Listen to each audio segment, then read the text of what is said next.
시청자 여러분, JTBC 뉴스룸을 시작하겠습니다. 윤석열 전 대통령이 내란 특검 조사에 무작정 버티기에 들어가자 특검이 체포영장 재청구를 시사하며 경고장을 날렸습니다. 당초 오늘로 점 찍었던 2차 소환을 내일로 하루 미뤄줬는데도 윤 전 대통령 측이 모레 3일 이후로 해달라고 했다가 다시 또 5일 이후로 늦춰달라고 하면서 특검을 자극하고 나선 겁니다. 그러자 특검은 내일 출석하지 않으면 이번 주 내로 다시 소환을 통보한 뒤 여기에도 응하지 않으면 마지막 조치를 취하겠다고 밝혔습니다. 한마디로 체포영장 재청구 수순에 돌입한다는 건데 바로 특검으로 가보겠습니다. 자, 조혜연 기자, 윤 전 대통령 측 연기 요청을 오늘 특검이 못 받아들인다고 발표했는데 그럼 당장 내일은 어떻게 되는 겁니까? 일단 특검이 내일 조사를 미룰 수 없다고 한 만큼 공은 윤석열 전 대통령 측에게 넘어갔습니다. 현재로선 내일 윤 전 대통령이 출석할지 불투명합니다. 윤 전 대통령 측은 당초 7월 3일 재판 이후로 미뤄달라고 요청한 다음에 오늘 오후 4시를 넘겨서는 3일도 아닌 5일 이후로 미뤄달라고 또 의견서를 냈습니다. 앞서 내놓은 이유와 같습니다. 지난 28일 조사 이후에 윤 전 대통령 측은 2차 소환 통보를 받고 나서 건강권 그리고 7월 3일 내란 재판에서의 방어권 보장을 이유로 들었습니다.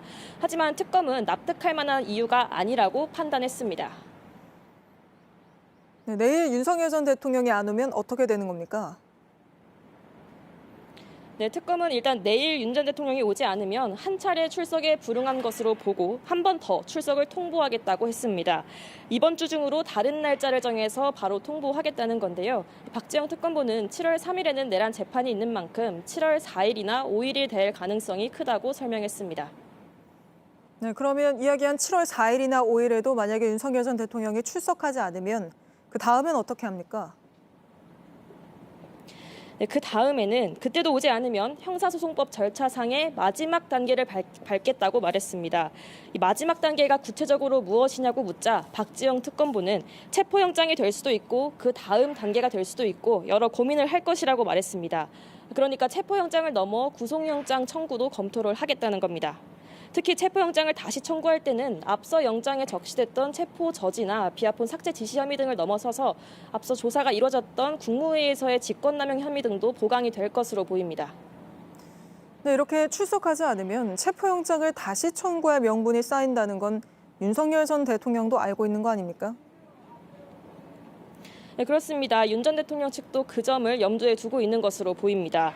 오늘 입장문에서도 피의자 소환은 협의가 아니고 조율이다. 이 수사 주체가 결정한다는 특검의 인식이 잘못됐다. 이런 내용을 담았습니다.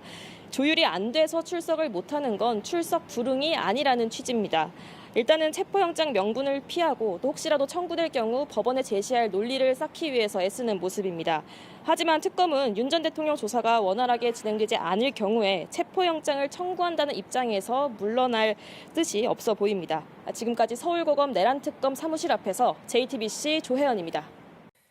JTBC 뉴스를 시청해 주셔서 고맙습니다. 저희는 저녁 6시 30분 뉴스룸에서 뵙겠습니다.